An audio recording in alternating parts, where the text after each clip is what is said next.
Hello बच्चों, कैसे हो सब लोग। आई होप सब अच्छे होंगे। Welcome on my channel study with के। आज बच्चों मैं तुम्हें पढ़ाने नहीं वाला, ठीक है। आज मैं पढ़ा नहीं रहा। जो वीडियोस बना रखी है मैंने वो कल या परसों, आज या कल में, कल परसों नहीं, आज या कल में अपलोड कर दूंगा मैं, ठीक है। बना रखी है लेकिन कुछ प्रॉब्लम्स चल रही हैं तो मैं बच्चों को बताना चाहता हूँ। बहुत सारे बच्चे मेरे से पूछ रहे हैं, जो भाई जानते हैं, कमेंट पे नहीं पूछ रहे, कोई फ़ोन पे पूछ रहे हैं, ठीक है। तो वो लोग ये पूछ रहे भाई 9th का क्या होगा, हम 9th में हमारा क्या होगा, हम 11th में हमारा क्या होगा। भाई 10th वाले 12th वाले पूछ रहे हैं कि भाई क्या होगा, पेपर कैसे होंगे जो हमारे रह रहे हैं। तो मैं इन सारी प्रॉब्लम्स को कुछ शेयर करने आया हूँ कि क्या होना है और क्या होगा, ठीक है।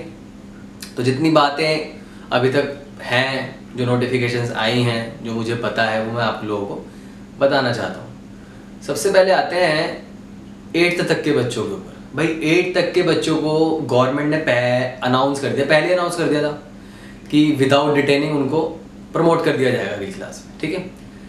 9th वाले बड़े परेशान हैं कि भाई क्या होगा हमारा, ठीक है। तो 8th वालों को पास कर ही दिया, 9th वालों को क्या होगा। तो देखिए 9th का जो ये मसला है, कुछ प्रॉब्लम ये आ रही है। देखो पहली चीज़, लॉकडाउन चल रहा है भाई, काफ़ी दिन से चल रहा है, काफ़ी दिन हो गए, ठीक है। अब लॉकडाउन 3 भी लग गया 4 तारीख से 17 तारीख तक, ठीक है। तो स्पेशली अनाउंस करा गया है कोई भी ऐसी जगह जहाँ पे गैदरिंग हो सकती है, स्कूल हो गया, बहुत सारी चीज़ें ऐसी होगी, सिनेमा हॉल्स वगैरह, ये सारी चीज़ें नहीं खुलेंगी, ठीक है। फिर ऊपर से जोन डिक्लेयर कर दिए गए हैं कि रेड जोन कौन सा है, ऑरेंज जोन कौन सा है, ग्रीन जोन कौन सा है। और हमारा दिल्ली तो पूरा का पूरा रेड जोन है, ठीक है।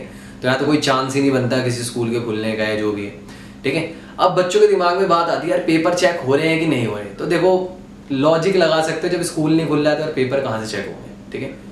तो हो सकता है भाई चेक हो भी रहे हो, नहीं भी हो रहे हो, तो ये तो कोई बहुत बड़ी डील नहीं है। लेकिन जो बात सीबीएसई की नोटिफिकेशन की है वो ये है कि जो बच्चे 9th क्लास में हैं वो बच्चे, उनके हाफ ईयरली एग्जाम्स, ठीक है, उनके इंटरनल्स और उनके यूटीज और उनकी जो भी इससे पिछली परफॉर्मेंस वगैरह रही है उसके हिसाब से उनको पास किया जाएगा, है ना। उसके हिसाब से इनको पास कर दिया जाएगा। अब दिमाग में किसी किसी का आएगा मेरा तो फर्स्ट टर्म बड़ा ख़राब गया था यार, मेरा क्या होगा, ठीक है। तो बताऊंगा, मैं लास्ट में बताऊंगा, आप वीडियो पूरी देखना, बताता हूँ, सब कुछ बताऊंगा। पहले प्रॉब्लम सुन लें, पहले प्रॉब्लम डिक्लेयर कर लें, डिस्कस कर लें, उसके बाद सोल्यूशन, ठीक है। 10th वालों का क्या है भाई, 10th वालों के मेन पेपर तो हो ही गए थे। 18 तारीख को आई थिंक एसएसटी का लास्ट पेपर था शायद, मेरे को पक्का याद नहीं है, शायद एसएसटी का ही था, जो भी था। उनके मेन पेपर तो हो गए लगभग। 20 तारीख को आईटी का पेपर था, और भी आगे कुछ पेपर होते हैं किसी किसी स्कूल में, पंजाबी, बंगाली, मराठी, मतलब बहुत सारी लैंग्वेजेस के पेपर हैं या स्किल्स के पेपर होते हैं, पेंटिंग, आर्ट्स वगैरह जो भी है। कुछ हो गए, कुछ रह गए, मतलब कहीं ना कहीं तक पेपर रह गए कुछ, ठीक है। तो पेपर रह गए तो उनका क्या होगा, वो पेपर कब होंगे, नहीं होंगे, ठीक है, ये प्रॉब्लम है एक। 11th वालों के साथ सेम सीन कि भाई उनका क्या होगा, वो भी तो 12th में जाना चाहते हैं। तो 11th वालों के साथ सेम सीन ये है कि उनको भी इंटरनल्स के बेस पे, हाफ ईयरलीज के बेस पे, यूटीज के बेस पे, और भी बहुत सारी चीज़ें जो होंगी स्कूल वालों के हाथ में है वो, कि किस हिसाब से वो पास करेंगे। मतलब नोटिफिकेशन यही है कि भाई वो हाफ ईयरली के बेस पे सेल्फ असेसमेंट वगैरह जो भी है, 2-3 चीज़ें मिला के, 4-5 चीज़ें मिला के स्कूल वाले पास करेंगे। फिर 11th वालों के दिमाग में वही आता है, 11th वालों को तो वैसे ही बेचारों का लेट एडमिशन होता है, मिड जुलाई तक एडमिशन होते ही रहते हैं, सितंबर में पेपर। तो कहीं ना कहीं तक 11th वालों का फर्स्ट टर्म तो बहुत गंदा जाता है। तो उनका क्या होगा बेचारों का, वो तो बेचारे कुछ ही बच्चे पास हो पाते हैं। 11th का रिजल्ट वैसे ही बहुत खूबसूरत आता है हर साल, पता ही है सबको, ठीक है। आधी से ज़्यादा क्लास फेल कंपार्टमेंट के अंदर होती है, ठीक है। तो उनका क्या है मसला, उनका मसला ये होगा कि उनको भी इसी बेस पे पास करा जाएगा, ठीक है। अब भाई जिसका ख़राब गया उसका क्या होगा।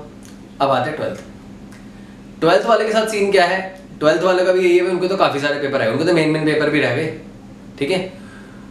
हिंदी का रह गया, आर्ट्स वालों का सोशियोलॉजी रह गया, ठीक है, और साइंस वालों का सीएस रह गया, और भी काफ़ी सारे पेपर रह गए। तो उनका क्या होगा, उनके पेपर कब होंगे, उनके पेपर चेक हो रहे हैं कि नहीं हो रहे, रिजल्ट कब आएगा, ठीक है। आप लोगों को पता है जब सब कुछ नॉर्मल रहता है, जब ऐसा कोई कोरोना नहीं था, कोई लॉकडाउन नहीं था, तब भी 1.5-2 महीने लग जाते थे। अभी तो कुछ हुआ ही नहीं, तो पता ही नहीं कब आएगा रिजल्ट, ठीक है। तो हो सकता है 2-3 महीने, 2 महीने, 2.5 महीने, देखते हैं कब आता है। मतलब नॉर्मल मैं बता रहा हूँ, 2-2.5 महीने तो लगते थे, 1.5-2 महीने लग जाते थे, मई के अराउंड रिजल्ट आता था। अब तो सोच लो जून में आएगा, जुलाई में आएगा, पता नहीं कब आएगा, ठीक है। अब आते हैं सोल्यूशन पे इसके। 9th वाले की तकलीफ ये है कि यार भैया हम तो फेल थे यार फर्स्ट टर्म में, हम तो 4 सब्जेक्ट में फेल थे, हम 2 सब्जेक्ट में फेल थे, हम क्या करेंगे। तो देखो उन लोगों के लिए पहले तो भाई जिसको फर्स्ट टर्म के जो बेस पे पास हो गया तो हो ही गया, ठीक है, वो तो बेचारा बिंदास होता अगली क्लास में चला जाएगा। अब जो 9th के फर्स्ट टर्म में जिनका रिजल्ट बहुत बुरा था, जो बेचारे फेल थे, वो क्या करेंगे। उनके लिए सोल्यूशन ये निकाला है गवर्नमेंट ने कि जो भी उनका अगर सपोज वो सारे इंटरनल्स वगैरह लगा के भी नहीं पास हो रहे, सपोज एक आधे सब्जेक्ट में रह गए, मान लिया इंग्लिश में रह गए, ठीक है, सब कुछ में पास हो गए, इंटरनल लगा के जैसे जैसे सब पास हो गए, चलो पासिंग मार्क्स है, बॉर्डर पे हो गए पास, फिर भी एक सब्जेक्ट रह गया, तो उस सब्जेक्ट का उनका एग्जाम ले लिया जाएगा एज अ कंपार्टमेंट टाइप, छोटा मोटा यूटी करके ले लिया जाएगा, चाहे वो ऑफलाइन ले लें ऑनलाइन ले लें, वो उन पर डिपेंड करता है, क्योंकि भाई देखो अभी तो कहीं ना आना जाना है नहीं, अब पता नहीं कभी होगा जो भी होगा, ठीक है। तो ये एक सोल्यूशन है कि उनको ले लिया जाएगा, पेपर को दोबारा एक चांस दे देंगे, ठीक है, कि पास कर दें उनको। अब आते हैं 10th पे। 10th के जो पेपर रह गए हैं वो 10th के पेपर होने हैं, 12th के भी पेपर होने हैं। कब होंगे भाई, ये न्यूज़ के अंदर बताया जा रहा था कि after the lockdown with in 4 days, 4 दिन में, मतलब जब भी लॉकडाउन खुलेगा तो 4 दिन के बाद या 4 दिन तक के अंदर नोटिफिकेशन आ जाएगी कि आपके पेपर कब होने हैं, ठीक है, पहली चीज़। दूसरी चीज़, क्या पेपर कितने दिन बाद होंगे, तो भाई मैं तो ये मान के चलो 10 दिन के अंदर, मतलब अराउंड, मेरे को जहाँ तक लगता है, और ऐसा सुना भी है, ठीक है, सुना क्या है छोड़ो, सुना फुना कुछ छोड़ो, मतलब कभी भी हो, ठीक है, लेकिन ये है वो लोग जितनी सब लोग तैयार हैं, CBSE वाले पूरे तैयार हैं कि जैसे लॉकडाउन खुलेगा तो वो फटाफट से एग्ज़ाम लेने शुरू कर देंगे, ठीक है, क्योंकि जितनी जल्दी हो सकेगा, और रिजल्ट भी प्रिपेयर करना है, क्योंकि बहुत कुछ डिस्टर्ब हो गया है। इवन कॉलेजेस वगैरह में जो 12th वाले एडमिशन कब लेंगे बेचारे, उनके फॉर्म्स की डेट्स बढ़ती जा रही है, IP की डेट बढ़ गई, DU के भी शायद फॉर्म आए भी हैं कि नहीं आए हैं, अभी नहीं आए शायद, जामिया की डेट बढ़ गई, और भी कई सारी यूनिवर्सिटीज़ की डेट बढ़ती जा रही है, फॉर्म की एप्लीकेशन फॉर्म की डेट बढ़ती जा रही है, ठीक है। तो यहाँ पे बात ये आती है कि इनके पेपर जल्दी से जल्दी करवाए जाएंगे और जल्दी से जल्दी रिजल्ट भी लाया जाएगा, ठीक है। तो इसकी पूरी प्लानिंग हो गई है, पूरा शेड्यूल बन गया है हम लोगों के पास। CBSE वाले भाई सबसे अच्छा बोर्ड है CBSE बोर्ड, ठीक है, वो लोग हमेशा, उन लोगों के पास एक सॉफ्ट कॉर्नर ज़रूर होता है, ठीक है, जैसे हमारे उनके बच्चे हैं भाई, हम लोग भी, ठीक है, हम लोग भी CBSE बोर्ड से पढ़े हुए हैं, तो उनके दिल में कहीं ना कहीं सॉफ्ट कॉर्नर होता है बच्चों के लिए, ठीक है, वो कई सारी प्रॉब्लम्स के बाद भी कुछ ना कुछ सोल्यूशन निकाल ही देते हैं। तो 10th और 12th का यही सीन है कि भाई पेपर तो होंगे, लेकिन मेन पेपर्स होंगे, ठीक है, ये ध्यान रखना, ऐसा बता रहे हैं कि मेन पेपर होंगे, ठीक है, और होंगे ज़रूर, होने तो हैं, ठीक है, होने ज़रूर हैं, बस वो नोटिफिकेशन दे देंगे कब होंगे, ठीक है, लेकिन वो लॉकडाउन के बाद ही आएगी जो भी नोटिफिकेशन आएगी, क्योंकि अभी कुछ नहीं कहा जा सकता कब क्या होगा नहीं होगा, क्योंकि भाई बीमारी जो है वो दिन प्रतिदिन बढ़ती जा रही है, ठीक है। तो कब होगा नहीं होगा वो फर्दर CBSE वाले नोटिफाई कर देंगे, ठीक है। अगली बात आती है कि 9th और 11th, तो 9th 11th का मैंने आप लोगों को बता दिया कि 9th 11th वालों को अगर जो फर्स्ट टर्म जिनका ख़राब है, जो फर्स्ट टर्म के बेस इंटरनल्स पे पास हो गए वो तो हो ही गए भाई, वो तो माशाल्लाह अच्छी बात है, अगली क्लास में चले गए। लेकिन जो लोग फर्स्ट टर्म जिनका ख़राब गया है, तो उनके लिए ये प्रॉब्लम का सोल्यूशन ये निकाला गया है कि उन लोगों को पेपर लिया जाएगा जो जिस सब्जेक्ट में वो रुक जाते हैं, इंटरनल्स के मार्क्स वगैरह सब कुछ लगाने के बाद भी, सारी चीज़ वैल्यूएशन करने के बाद भी अगर उनको कुछ प्रॉब्लम आ जाती है तो वो लोग दोबारा से उन पेपर को उन्हें देना पड़ेगा, ठीक है, ऐसी कुछ नोटिफिकेशंस हैं।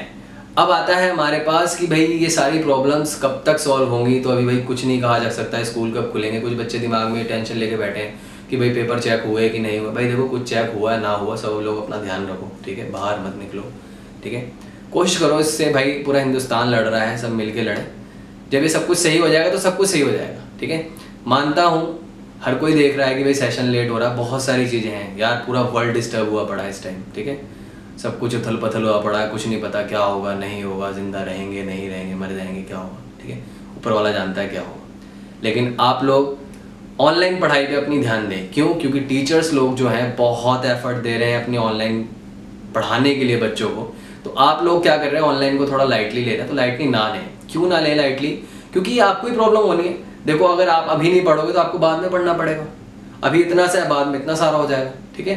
तो आप साथ के साथ पढ़ते चलो, कॉन्टिन्यूस इवैल्यूएशन आपकी हो रही है, और क्या लोग है यार, गवर्नमेंट आपके लिए इतना कर रही है, टीचर्स आपके लिए इतना कर रहे हैं, ऑनलाइन पढ़ा रहे हैं, तो आप उसको सीरियसली लीजिए, लाइटली नहीं लीजिए, इससे आपका नुकसान है, आप देख लीजिएगा, ठीक है। आप कुछ लोग हैं भाई नहीं पढ़ रहे हैं, मत पढ़ो भाई, प्रॉब्लम आपको होगी, टीचर्स को कोई प्रॉब्लम नहीं होगी, ठीक है, क्योंकि पेपर्स वगैरह कहीं ना कहीं तक टाइम से होंगे, ठीक है। और ये भी नहीं पता पेपर्स होंगे नहीं होंगे, बाद में डिसाइड होगा, सीबीएसई वाले नोटिफाई करेंगे, नोटिफिकेशन भेजेंगे, वो क्या होगा नहीं होगा, ठीक है। मैंने बोला ना, सीबीएसई वाले हमेशा एक सॉफ्ट कॉर्नर बच्चों के लिए हमेशा रखते हैं, ठीक है। सिलेबस कितना घटेगा नहीं घटेगा, क्या होगा नहीं होगा, ठीक है, वो बात की बात है। लेकिन फ़िलहाल आप लोग अपनी ऑनलाइन पढ़ाई पे ध्यान दें, ठीक है। और पढ़ाई करें, मेहनत से करें, जो भी स्कूल से काम आ रहा है उसको करते रहें, साथ के साथ करें, क्योंकि आप आज का छोड़ेंगे तो कल दोबारा काम आ जाएगा, कल का छोड़ेंगे परसों का दोबारा आ जाएगा, तो फिर आप 2-3 दिन का काम करना थोड़ा सा मुश्किल हो जाता है, ठीक है। तो आप इन सारी चीज़ों का ध्यान रखें और पढ़ाई करें, ऑनलाइन पढ़ाई को सीरियसली लें, बिल्कुल भी लाइटली ना लें। ये आपका नुकसान है, बाद में आपके ऊपर बर्डन आ जाएगा बहुत ज़्यादा, क्योंकि आपके पास 1-2 सब्जेक्ट नहीं, आपके 5-6 सब्जेक्ट्स हैं पढ़ने के लिए, ठीक है। तो सारी नोटिफिकेशंस के लिए आप लोग बने रहें, ठीक है। मैं फर्दर आगे बताता रहूँगा क्या क्या जो भी नोटिफिकेशन आएगी, ठीक है। तो मेरे चैनल को ज़रूर सब्सक्राइब कर दें, शेयर कर दें, और अच्छा लगे तो लाइक भी ज़रूर करें, ठीक है। Thank you very much.